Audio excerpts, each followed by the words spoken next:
Are they building Eagles across from the Hardys over there on East Street, or what's going on over there? Well, that's a good question. They might. It got shot down, and so that's the old Ford dealership, and it's a good area. I was surprised that a convenience store was looking at that, but that whole Eagles, Sheets, Cruisers model is.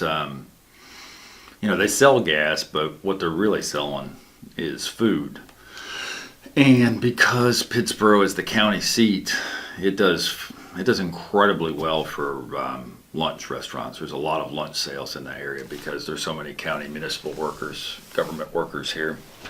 It doesn't do so well at night, and the traffic count isn't all that great. Usually you see a larger convenience store like that right off the highway, and I mean like right off the highway.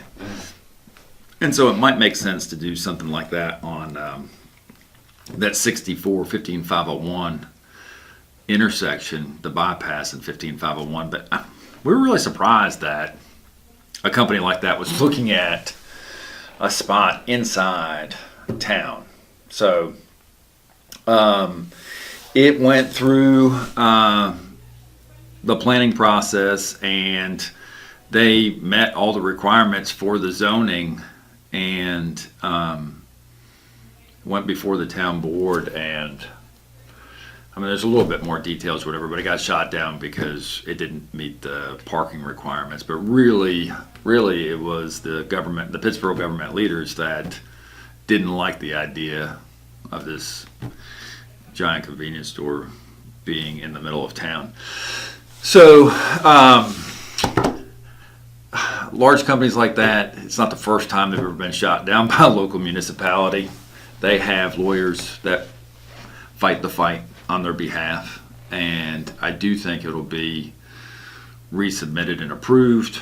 In the meantime, the government leaders said, hey, we don't want this to happen again, and so to preserve the charm of Pittsboro, they did this quarter-mile overlay proposal and it's basically a quarter mile from the courthouse, a radius quarter mile around that, restricting some uses, and it was a very long list. So you name it. Church, bakery, convenience store, pawn shops. Anything you can imagine, even retail and restaurant and taverns and bars, and it was just it was almost everything on that list, to the point where I'm not sure how enforceable it would have been. And also there was a big public outcry, and a lot of people showed up to protest that.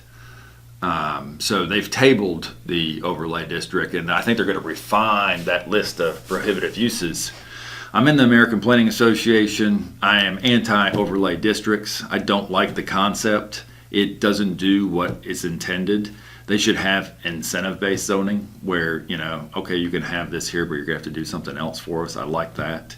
What happens with overlay zoning is it is dependent on who's elected, and you get what is known as spot zoning. So you'll have, Joe's a friend of Susie, and Susie's on the board, and so she'll be like, yeah, we'll approve this, and you get quite the menagerie. So I don't think it was well thought out. I think it was a knee-jerk reaction because we got this giant convenience store coming into town, and some of the local leaders who were like, ooh, we don't want this to happen. Let's make sure we can do something to prevent this from happening again.